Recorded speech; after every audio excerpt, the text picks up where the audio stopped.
Hello student. आज हम लोग पढ़ेंगे यूनिट, मात्रक क्या है।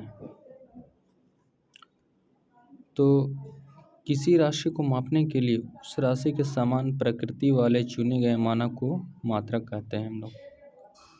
मात्रक दो प्रकार के होते हैं, एक मूल मात्रक और दूसरा व्युत्पन्न मात्रक। मूल मात्रक क्या है? मूल मात्रक उसे कहते हैं जो दूसरे मात्रकों पर निर्भर नहीं करते हैं, उसे हम लोग मूल मात्रक कहते हैं। मूल मात्रक का एग्जाम्पल जैसे हो गया लंबाई, द्रव्यमान और समय, ये सब मूल मात्रक हैं, ये दूसरे पर डिपेंड नहीं करते हैं। व्युत्पन्न मात्रक, ऐसा मात्रक जो मूल मात्रकों पर निर्भर करते हैं, अर्थात मूल मात्रकों से उत्पन्न हुए हैं, उन्हें व्युत्पन्न मात्रक कहते हैं। व्युत्पन्न मात्रक जो हैं बिना मूल मात्रक के क्रिएट नहीं हो सकते हैं।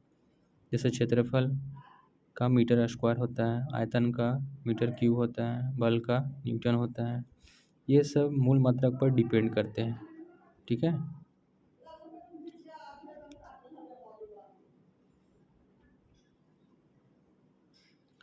अब आता है मात्रकों की विभिन्न पद्धतियाँ। पहला है फुट पाउंड सेकेंड पद्धति, इसे ब्रिटिश पद्धति भी कहते हैं हम लोग। इस पद्धति के 3 मूल मात्रक होते हैं, जैसे कि लंबाई के मात्रक फुट होता है, द्रव्यमान का मात्रक पाउंड होता है, समय का मात्रक सेकेंड होता है।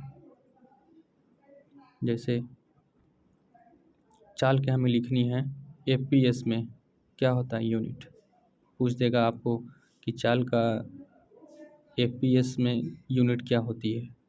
तो हमें याद रखना है चाल बराबर होते हैं दूरी बटे समय। दूरी को हम लोग मीटर में व्यक्त करते थे, किसमें, SI यूनिट में, लेकिन यहाँ FPS में पूछा गया है, इसलिए दूरी का हमें यानी लंबाई का हमें फुट लिख देना है और समय का सेकंड लिख देना है।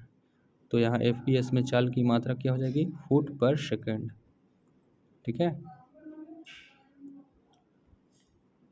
अब आता है सेंटीमीटर ग्राम सेकंड पद्धति, इसे शॉर्ट में हम लोग CGS भी बोलते हैं।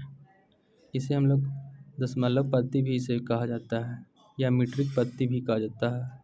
इस पद्धति के मूल मात्रक क्या होते हैं, लंबाई का सेंटीमीटर कहते हैं, द्रव्यमान का ग्राम कहते हैं और समय का सेकंड कहते हैं।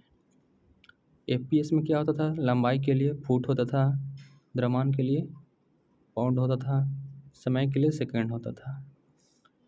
तो अब यहाँ पर देखिए चाल की हो जाएगी, ऐसा यूनिट क्या हो जाएगी, सेंटीमीटर पर सेकंड। दूरी का यहाँ मैंने मीटर के लिए हम लोग सेंटीमीटर ले लिए, समय के लिए सेकंड, तो चाल की हो गई सेंटीमीटर पर सेकंड, इन CGS मात्रक में हुई है। ठीक है। अब आता है मीटर किलोग्राम सेकंड।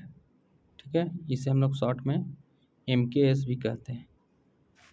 CGS पद्धति के मात्रक बहुत छोटे तथा असुविधाजनक होने के कारण 1935 में इस मीट्रिक पद्धति का प्रस्तावित किया गया था। इसे शॉर्ट में हम लोग MKS भी बोला जाता है। इसमें लंबाई को हम लोग मीटर लेते हैं, द्रव्यमान का मात्रा किलोग्राम लेते हैं और समय का सेकंड लेते हैं। तो इसमें चाल की क्या हो जाएगी ऐसा यूनिट, मीटर पर सेकंड। अब लास्ट आता है SI पद्धति, सिस्टम इंटरनेशनल। इस अंतर्राष्ट्रीय पद्धति है भी कहते हैं। इस पद्धति में 7 मूल मात्रक तथा 2 संपूरक मात्रक होते हैं। 7 आधारित मात्रक कौन कौन है देख लेते हैं हम लोग, लंबाई, द्रव्यमान, टाइम, विद्युत धारा, ताप, ज्योति तीव्रता, पदार्थ का परिमाण, ये सब जो हैं SI के क्या हैं, 7 आधारित मात्रक हैं।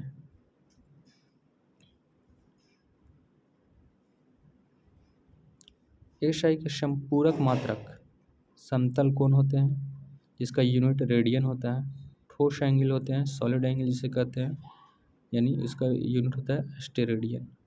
ठीक है। अब आता है डायमेंशन क्या है।